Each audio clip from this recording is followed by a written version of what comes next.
Anda menyaksikan Kompas Bisnis, saudara, bersama saya Yan Rahman. Dan hari ini Kompas Bisnis akan membahas yang satu ini, yaitu rencana merger dengan Grab.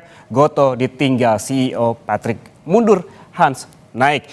Ini merupakan perusahaan aplikasi jasa Gojek Tokopedia atau Goto mengumumkan pengunduran diri dari Sugito Waluyo atau Patrick Waluyo sebagai Direktur Utama dan Chief Executive Officer.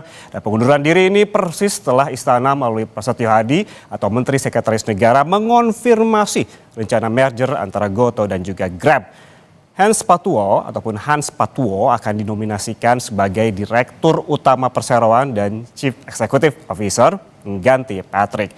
Lalu bagaimana perjalanan Goto sejak penjualan saham perdana atau IPO? Kita lihat ke data berikut ini untuk Anda.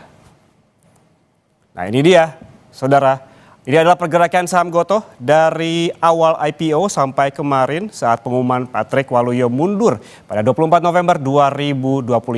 Saya bacakan pergerakan sahamnya untuk Anda. Ini di awal harga saham Goto cukup tinggi, yaitu 416 di level 416 pada Juni tahun 2022. Dan kita lihat grafiknya, ini terus turun begitu. Ada yang stagnan dan juga trennya itu downtrend yang terus turun dari tahun ke tahun. Dan jika kita lihat di akhir pada November 2025, Goto berada di level 65 per lembar sahamnya. Ini saham Goto benar-benar memantik perhatian, saudara, karena jumlah penerbitan terbesar pada tahun 2022 sebesar 13,7 triliun. Goto adalah perusahaan yang merugi besar yang melantai di bursa.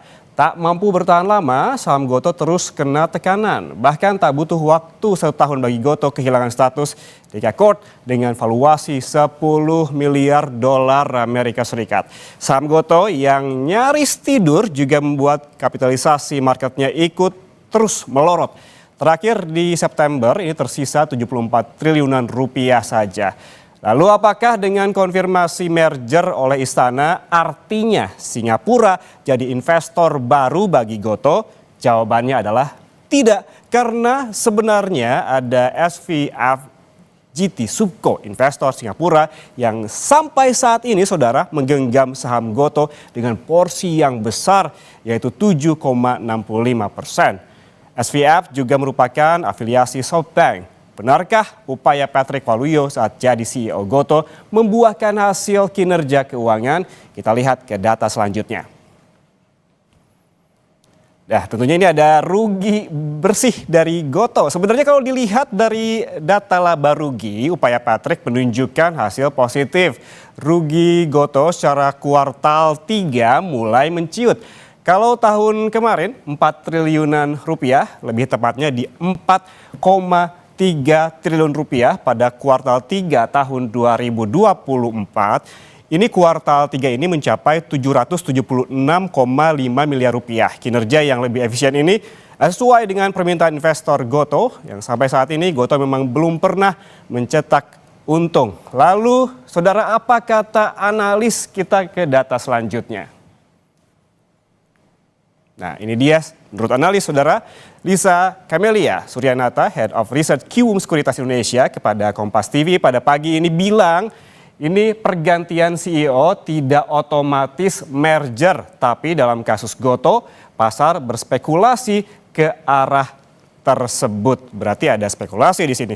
Sebelumnya, saudara, investor strategi SoftBank, Alibaba, dan Provident terus mendorong struktur perusahaan yang lebih ramping. Merger atau akuisisi selalu dianggap sebagai jalan pintas untuk memangkas biaya dan juga memperkuat posisi perusahaan. Kemudian, saudara, 2 pekan lalu atau 7 November, Menteri Sekretaris Negara Prasetyo Hadi membenarkan ada rencana penggabungan antara 2 raksasa aplikator ride sharing yang di PT Goto Gojek Tokopedia dengan Grab Teknologi Indonesia. Berikut. Pak, bahasanya merger atau akuisisi sih Pak? Kan tidak Pak, merger atau akuisisi? Ya masih dicari bentuknya. Pokoknya penggabungan mereka berdua gitu tadi Indonesia. Mas, itu perintah dari Pak Prabowo atau gimana Pak? Maksudnya itu hasil diskusi Pak? Ini lagi dicari skemanya. Tapi nggak akhirnya monopoli gitu Mas? Hah? Akhirnya nggak menciptakan monopoli bisnis gitu? Ya, berarti skemanya bisa merger, bisa akuisisi gitu Pak? Ya. ada deadline-nya nggak kapan? Enggak ada ya, secepatnya kita kalau kerja kan secepatnya yang mungkin ketemu. Ini hasil pertemuan antara Grab dan Goto dengan Pak Presiden juga. Iya. Dengan pemerintah, hanya presiden aja. Ini bagian dari Tujuannya apa Pak? Tujuannya? Tujuannya? Tujuannya tuh nggak ada yang lain, tujuannya ya untuk semuanya supaya perusahaan ini tetap berjalan, karena bagaimanapun perusahaan ini adalah pelayanan yang di situ tercipta tenaga kerja saudara-saudara kita yang menjadi mitra itu jumlahnya cukup besar, dan sekarang kita tersadar bahwa ojol adalah pahlawan ekonomi, menggerakkan ekonomi. Jadi tujuan utamanya arahnya ke situ. Anda masih bersama kami di Kompas Bisnis, Saudara. Pertanyaannya adalah, lazimkah pemerintah mengintervensi keputusan bisnis terutama pada sektor yang menyerap banyak tenaga kerja informal? Kompas Bisnis akan bertanya kepada ekonom LPM Universitas Indonesia, Teguh Rifki. Mas Rifki, selamat pagi. Apa kabar? Kabar baik tentunya. Mas Rifki, pertanyaan paling awal seperti saya sebutkan di awal. Apakah pergantian CEO ini lazim dilakukan saat isu merger tengah merebak di mana-mana? Ya, sebetulnya kalau kita lihat dari kacamata bisnis, pergantian CEO atau kepemimpinan atau bahkan board of directors itu sebetulnya cukup lazim dilakukan saat merger, saat akuisisi, karena kemudian terjadi pergantian struktur. Jadi memang sebagian ada yang berganti CEO-nya, ada yang enggak gitu. Tapi sebetulnya praktik ini cukup lazim dilakukan apabila ada perubahan struktur dalam sebuah perusahaan tadi. Lalu sebenarnya apa sih pengaruhnya pergantian CEO ke nasib pekerja ke depan? Jadi kan tadi kita sempat membahas ini Goto dan juga Grab ini merupakan mayoritas begitu di bisnis ojol ini dengan mitra yang begitu banyak. Lalu pengaruhnya pergantian CEO ini kepada pekerja ke depan termasuk kepada mitra seperti apa? Oke, ini kita perlu lihat lagi ya nanti bagaimana dari business planning setelah merger. Kita lihat belakangan memang kalau dari perusahaan teknologi atau tech company memang belakangan terjadi banyak sekali efisiensi. Jadi pengurangan tenaga kerja digantikan oleh AI, digantikan oleh mesin dan seterusnya. Jadi ini yang kita lihat pola belakangan ini. Tapi kemudian kalau dari mitra belum tentu, karena kalau mitra ini kan sebetulnya line bisnis utamanya dari ride hailing seperti Gojek atau kemudian juga Grab gitu. Begitu juga dengan ride hailing lain di luar negeri seperti Uber dan lain-lain. Jadi sebetulnya kalau tujuannya ekspansi atau menjaga market share, sebetulnya mitra ini justru kemungkinan tidak akan berkurang. Oke, artinya terhadap mitra tidak akan ada pengaruh banyak. Iya, harusnya begitu. Kalau kemudian tujuannya ini untuk menjaga market share atau bahkan melakukan ekspansi. Karena memang ini kan mitra atau driver ini bukanlah lini pekerja yang kemudian bisa digantikan oleh mesin dan teknologi gitu. Bahwa memang butuh ada kehadiran fisik, butuh ada pekerja fisik dalam melakukan services tersebut. Harusnya ini tidak akan berdampak atau malah akan ekspansi dari adanya keputusan bisnis ini. Oke, jika terhadap mitra tidak berpengaruh banyak, bagaimana dengan para pekerjanya? Tadi sempat dibahas juga sedikit terutama dari sisi tenaga kerja. Apakah ada risiko PHK karena investor besar mendorong operasional yang juga lebih efisien begitu? Ya, kalau kita lihat sebetulnya kan Grab ini adalah perusahaan yang cukup ekspansif ya, apalagi kalau kita lihat di skopnya ini di Asia Tenggara. Dan memang Grab ini biasa kemudian meranah ke negara-negara lain.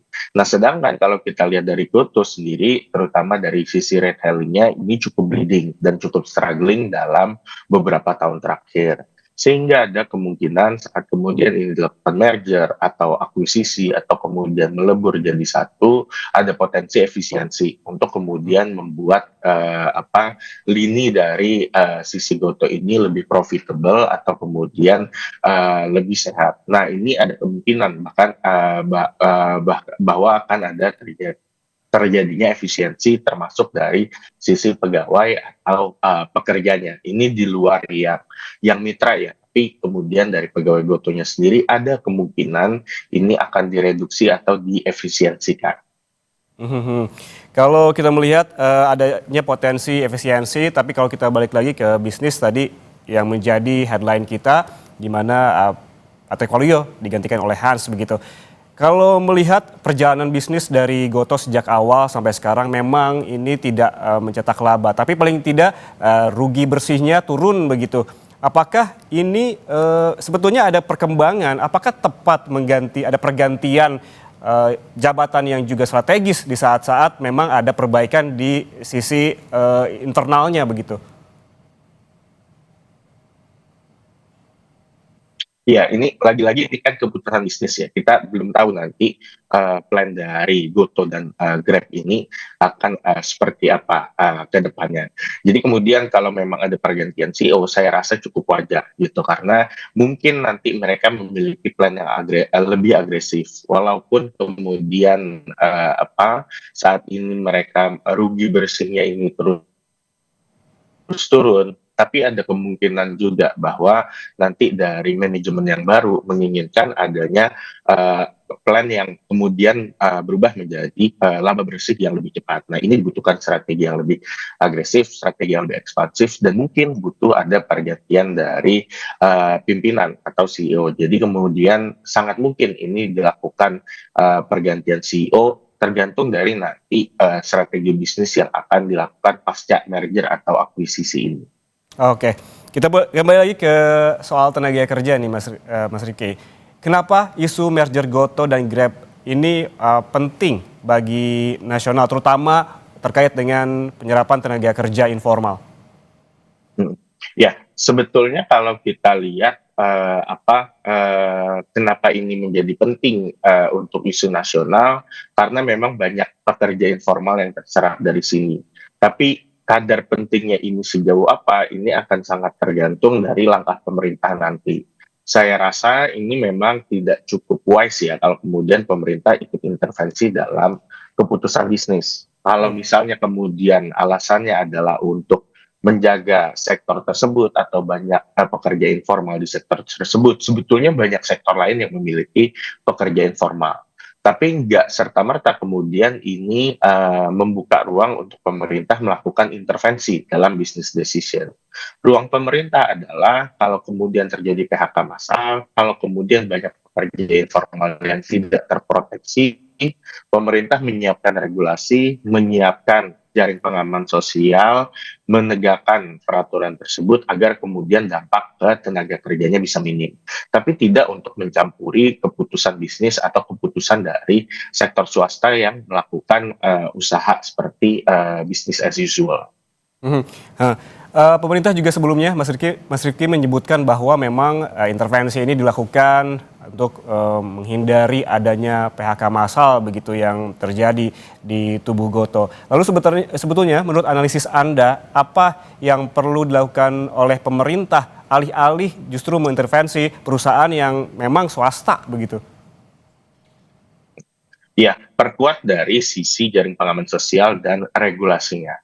Artinya kemudian kalau nanti kemudian mitra pekerja tersebut terkena PHK, mereka memiliki unemployment benefit yang cukup, mereka memiliki health insurance yang cukup, health benefit yang cukup, dan mereka kemudian mudah untuk mencari kerja lagi atau masuk ke pasar tenaga kerja kembali.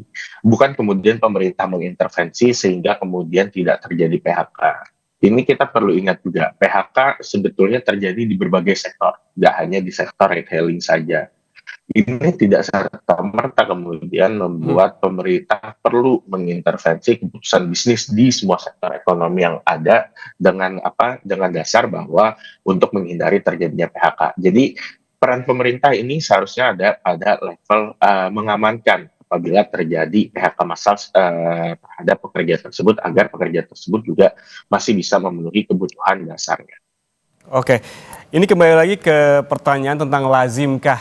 Apakah lazim ada intervensi kekuasaan dalam aksi korporasi, proses bisnis, atau justru ada konsen dari kebijakan ketenagakerjaan? Apakah pernah ada kasus-kasus serupa begitu di negara lain misalnya? Ini sangat tidak lazim. Kalaupun ada, mungkin sangat jarang dan itu di rezim yang sangat autokrat. Nah, ini kenapa tidak lazim? Karena ini ada potensi crowding out dari sisi private sector. Jadi bisa dibayangkan misalnya pemerintah melakukan intervensi terhadap keputusan bisnis, maka kemudian investor private atau pengusaha swasta pun juga tidak memiliki power dynamic yang seimbang dengan pemerintah. Gitu. Ini kita lihat misalnya banyak sektor ekonomi yang kemudian ada kehadiran pemerintah atau BUMN seperti katakanlah seperti contoh misalnya kemarin di BBM. Di BBM itu kemudian ada perubahan peraturan pemerintah yang menguntungkan BUMN. Jadi kehadiran pemerintah dalam sebuah market atau sektor justru ini menimbulkan uncertainty terhadap sektor swasta tersebut. Dalam konteks Goto dan Grab ini kalau kemudian pemerintah ikut hadir, ada kemungkinan nanti berujung pada keputusan-keputusan usaha atau bisnis yang menguntungkan pemerintah alih-alih kedua belah pihak dari sisi swasta tersebut. Nah ini yang kemudian membuat jarang sekali terjadinya intervensi pemerintah dalam keputusan bisnis karena ini berpotensi menimbulkan crowding out dari investment sektor swasta tersebut. Oke, dengan adanya aksi dari pemerintah ini terhadap aksi korporasi dari Goto dan juga Grab gitu. Ini kan kalau kita tarik lagi PHK kan sedang marak terjadi ya Mas Rifki. Apakah ini akan jadi quote-unquote pintu buat pemerintah agar perusahaan ataupun swasta juga saling merger ke depannya begitu? Saya harap enggak gitu karena ini kemudian menimbulkan presiden yang buruk. Harusnya ke depannya ini kalaupun ada merger itu antara swasta dan swasta. Lalu kemudian di mana peran pemerintah? Peran pemerintah adalah menyiapkan kondisi atau iklim investasi yang mendukung terjadinya ekspansi dari sektor swasta tersebut. Contohnya apa? Contohnya misalnya kemudahan birokrasi, kemudahan perizinan, mengurangi kompleksitas regulasi, kemudian mengurangi praktik perburuan rente atau menegakkan kepastian hukum. Ini adalah hal-hal yang pemerintah bisa lakukan untuk mendorong investasi swasta tumbuh ke depannya. Sehingga kemudian kalau investasi swasta tumbuh ke depannya, ini menciptakan lapangan pekerjaan yang lebih besar lagi. Jadi peran pemerintah untuk kemudian bertindak terhadap lapangan pekerjaan adalah memastikan bahwa iklim usaha, iklim bisnisnya ini kondusif untuk swasta menciptakan lapangan kerja. Bukan kemudian pemerintah mengintervensi atau kemudian berkolaborasi dengan swasta untuk menciptakan lapangan usaha sebagai entitas bisnis. Terakhir, Mas Rifki, ini agar lebih jelas apa yang perlu dilakukan, apakah harus ada regulasi yang jelas agar ada boundaries begitu dari pemerintah terhadap swasta, mana saja batasan yang bisa dilakukan oleh pemerintah terhadap swasta maupun sebaliknya? Ya, perlu ada regulasi dan kedua implementasi dan penegakan dari regulasi tersebut. Saya rasa ini sebetulnya sudah banyak regulasi yang membatasi bahwa pemerintah itu hanya sebagai regulator, bukan sebagai business player di sini. Kalaupun pemerintah sebagai business player ini bentuknya adalah untuk untuk memenuhi hajat hidup orang banyak yang dilakukan oleh BUMN, bukan oleh pemerintah langsung. Jadi memang saya rasa regulasinya sudah cukup banyak. Bagaimana kemudian pemerintah menaati dan menegakkan regulasi-regulasi tersebut agar pembatasannya ini juga masih tetap terukur dan jelas. Di mana pemerintah sebagai regulator, bisnis player ini sebagai pelaku usaha untuk menciptakan lapangan kerja. Oke, baik, berarti regulasinya sebetulnya sudah banyak. Bagaimana caranya ini pemerintah juga menaatinya dan juga swasta juga tentu turut berkontribusi untuk menaatinya, dan juga yang perlu diperhatikan soal memastikan kondusivitas terkait dengan lapangan kerja di Indonesia begitu ya. Terima kasih Teguh Rifki, ekonom dari LPM Universitas Indonesia telah bergabung bersama kami di Kompas Bisnis. Sehat selalu. Terima kasih.